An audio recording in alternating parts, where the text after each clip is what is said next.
नमस्कार, श्री स्वामी समर्थ. मी शर्मिला. माझ्या या यूट्यूब चॅनेलमध्ये माझ्या सगळ्या गोड यूट्यूब फॅमिलीचं अगदी मनापासून स्वागत करते. आजचा दिवस तुम्हाला खूप छान, सुखाचा, समाधानाचा आणि आनंदाचा जाओ. तुमच्या मनातील सगळ्या चांगल्या इच्छा स्वामी महाराज पूर्ण करो, हीच महाराजांच्या चरणी प्रार्थना करते आणि आपल्या आजच्या या नवीन व्हिडिओला सुरुवात करते. या दिशेला जर तुम्ही पाय करून झोपत असाल तर माता लक्ष्मी तुमच्यावर नाराज होते. माता लक्ष्मी घर सोडून जाते आणि मग त्या घरामध्ये सगळ्या प्रकारचे संकट येतात. आर्थिक, मानसिक, शारीरिक, जी आपल्याला नको असतात. माणूस नेहमी आयुष्यात सुख मागत असतो, पण बघा कधी कधी असं काय होतं की आपल्या या धकाधकीच्या जीवनामध्ये आपण काही गोष्टी करतो आणि त्या चुकीच्या असतात हे आपल्याला माहीत नसतं. आणि अशा चुकीच्या गोष्टी वारंवार घरामध्ये घडत राहिल्यामुळे आपलं त्या गोष्टींकडे दुर्लक्ष होतं किंवा मग आपल्याकडून त्या गोष्टी रोज घडल्या जातात. म्हणून आपल्या घरातील सगळ्यांना सामोरे जावं लागतं समस्यांना. तर थोडक्यात काय की माहितीच्या अभावामुळे किंवा काही गोष्टी माहीत नसल्यामुळे माणसाकडून चुका होत राहतात आणि त्याचे दुष्परिणाम आपल्या आयुष्यावरती होतात. त्यातलीच एक महत्त्वाची गोष्ट म्हणजे चुकीच्या दिशेला तुम्ही जर पाय ठेवून झोपत असाल तर ते तुमच्या आरोग्यासाठी, तुमच्या घराच्या प्रगतीसाठी अतिशय चुकीचं असतं. वास्तुशास्त्रामध्ये व्यक्तीची झोपण्याची दिशासुद्धा निश्चित केलेली आहे. अगदी आपल्याला परफेक्ट 100% वास्तुशास्त्राप्रमाणे सगळं काही करणं शक्य नसतं, पण त्यातल्या त्यात जमतील त्या गोष्टी जर आपण केल्या ना तर त्याचा फायदा आपल्याला होतो. आता सगळ्यात पहिलं म्हणजे बघा, झोपताना कोणत्या दिशेला अजिबात पाय करून झोपू नये, तर ती दिशा म्हणजे दक्षिण दिशा. तर बघा कधी पण तुम्हाला दक्षिण दिशेकडे पाय करून झोपायचं नाही.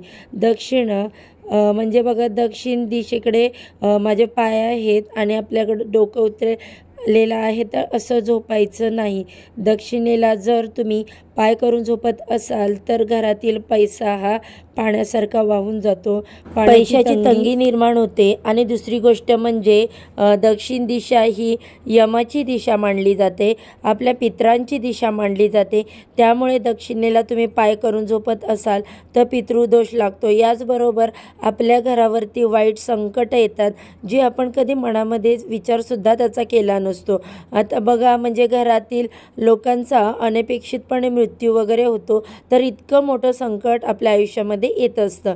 घरामध्ये वारंवार लोक आजारी पडतात आणि आजाराचं प्रमाण इतकं मोठं असतं की त्या आजारामध्ये भरपूर प्रमाणामध्ये मोठा पैसा खर्च करावा लागतो आणि एवढं करूनसुद्धा ते आजारपण जे आहे ते दूर होत नाही.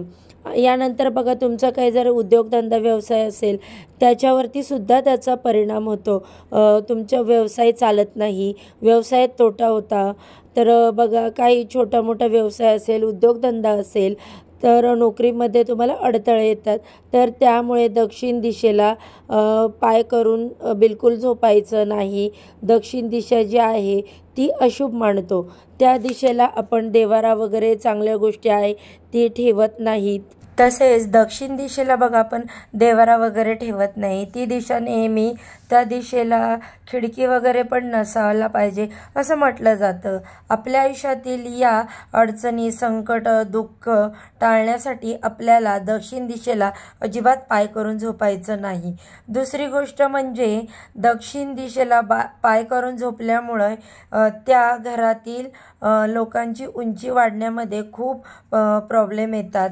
तुम्ही जवळपास जर एखाद्या गोष्टी आठवून बघा की तुमच्या घरामधील एखादे फॅमिलीमध्ये कोण असेल ते दक्षिणेला पाय करून झोपतात किंवा तुमच्या घरामध्ये कमी उंचीचं असेल की चेक करा की ते दक्षिणेला पाय करून झोपतात का.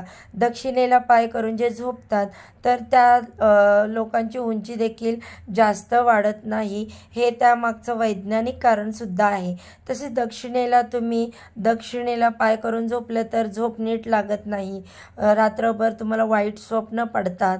झोप जी आहे ती 7 ते 8 तास तुम्हाला व्यवस्थित लागली पाहिजे. झोप सलग लागत नाही, काहीतरी स्वप्न पडतात, आपण जीव घाबरून उठतो, दचकून उठतो, या गोष्टी ज्या आहेत त्या घडतात. त्यामुळे दक्षिणेला पाय करून अजिबात झोपू नका. दक्षिणेला पाय करून झोपल्यामुळे शरीरातील सकारात्मक ऊर्जा जी आहे ती निघून जाते. आता बघा, एखादी तुम्ही घरातील व्यक्ती बघा सतत चिडचिड करते, काहीतरी छोट्याशा गोष्टींवरून चिडचिड करते किंवा आरडाओरडा करत असेल तर तुम्ही या गोष्टी ऑब्झर्व करा. तर ती व्यक्ती आहे ती दक्षिणेला पाय करून झोपते का?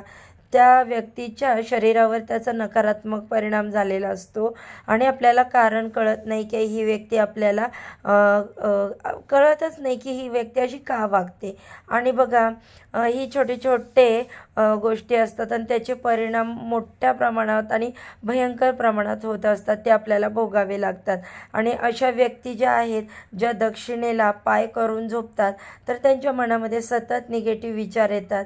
किती पण आपण काही बोललो तरी ते नेहमी ते निगेटिव्ह बोलतात, माझ्याकडून ते होणार नाही, किंवा ते इतरांबद्दल सुद्धा वाईट साईड बोलत राहतात. त्यांच्या मनावर तो वाईट परिणाम झालेला असतो या चुकीच्या गोष्टी केल्यामुळे. त्यामुळे हे परिणाम त्यांना भोगावे लागतात.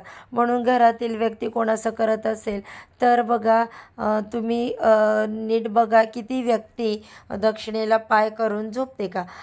आता बघा, मग तुम्हाला हा प्रश्न पडेल की कोणत्या दिशेला पाय करून झोपायचे मग, आणि कुठलं योग्य दिशा मानली जाते.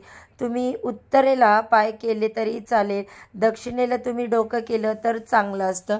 दक्षिणेला पाय करायचे नसतात, डोके ठेवून दक्षिणेला तुम्ही उत्तरेकडे पाय ठेवले तर ती स्थिती अतिशय उत्तम असते झोपण्यासाठी. बघा, तुम्ही तुमच्या घरामध्ये अजूनही अशा पद्धतीने अरेंजमेंट केली नसेल तर नक्की करून घ्या. कारण तुम्ही दक्षिणेला डोकं करा आणि उत्तरेला पाय करा तर ते अतिशय चांगलं मानलं गेलेलं आहे. तर बघा, असे जर तुम्ही दक्षिणेला पाय करून झोपलात तर लक्ष्मी माता नाराज होते आणि आपल्या घरातून निघून जाते. तेच जर तुम्ही डोकं दक्षिणेला आणि उत्तरेला पाय करून ठेवला तर तुमच्या घरामध्ये सुख, शांती, दीर्घ आयुष्य लाभतं, आनंद येतो. कारण उत्तर दिशा ही धनाची, कुबेराची दिशा मानली जाते. त्या दिशेला आपल्याला दक्षिणेकडे डोकं आणि उत्तरेला पाय केले तर ही स्थिती योग्य असते. अशा स्थितीत तुम्ही झोपले तर ती योग्य असतं आणि याचा तुमच्या आयुष्यावर खूप चांगला परिणाम होतो. म्हणून अगदी छोटीशी ही माहिती आहे, पण तुम्ही म्हणाल याचे परिणाम जे आहेत ते खूप मोठे असतात. चुकीच्या गोष्टी आपण जर अंमलात आणल्या तर भयंकर चुकीचा परिणाम आपल्याला भोगावा लागतो. आता तुम्ही म्हणाले एवढीशी छोटीशी गोष्ट आहे ही, पण नाही, त्याचा परिणाम खूप मोठा भोगावा लागतो. म्हणजेच बघा, सांगायचं काय तर थोडक्यात, कधीही दक्षिण दिशेला पाय करून झोपू नका. दक्षिण दिशा जी आहे यमाची दिशा असते. दक्षिणेला तुम्ही डोकं करून झोपू शकता पण पाय करून अजिबात झोपू नका. तर बघा, ही अत्यंत महत्त्वपूर्ण आणि छोटीशी माहिती मला तुमच्यापर्यंत पोचवायची होती. तुम्हाला व्हिडिओमध्ये सांगितलेली माहिती जर आवडली असेल तर व्हिडिओला लाईक करा, चॅनलला सबस्क्राईब करा. तसेच माझ्या चॅनलवर पहिल्यांदा नवीन आला असाल तर बेल आयकॉनला देखील प्रेस करा, ज्यामुळे मी माझ्या चॅनलवरती जेव्हा पण नवीन व्हिडिओ अपलोड करेल त्याचे नोटिफिकेशन सर्वात आधी तुम्हाला मिळेल आणि तुम्ही एक पण व्हिडिओ मिस करणार नाही. चला तर मग आजच्या व्हिडिओचा इथेच एंड करते.